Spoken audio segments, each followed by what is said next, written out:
Torture صرف physically تو نہیں ہے نا جی، ایموشنلی ٹارچر مجھے لگتا ہے جیسے اب ایموشنلی ٹارچر جو ہے نا وہ زیادہ عام ہو گیا ہے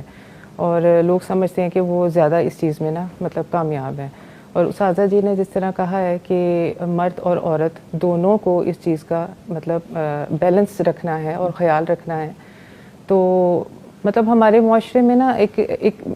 یہ جو ٹارچر کا طریقہ ہے نا مطلب وہ ایک کہتے ہیں نا کہ ٹونٹنگ ایک جو رویہ ہے وہ بہت زیادہ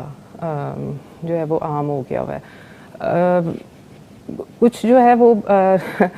جیسے ہم لوگ تو پڑھتے ہیں قرآن پاک میں بھی ہے کہ آپ ایک 30ویں پارے میں تھا کہ آپ مطلب ابرو کے اشارے سے بھی اگر آپ کسی کو کوئی کہتے ہیں مطلب اشارتاً بھی آپ کہتے ہیں تو ہم اسلامی معاشرے میں اس چیز کو پسند نہیں کیا گیا. لیکن یہاں پر تو ایسے بات کر دی جاتی ہے اور ایک دوسرے کو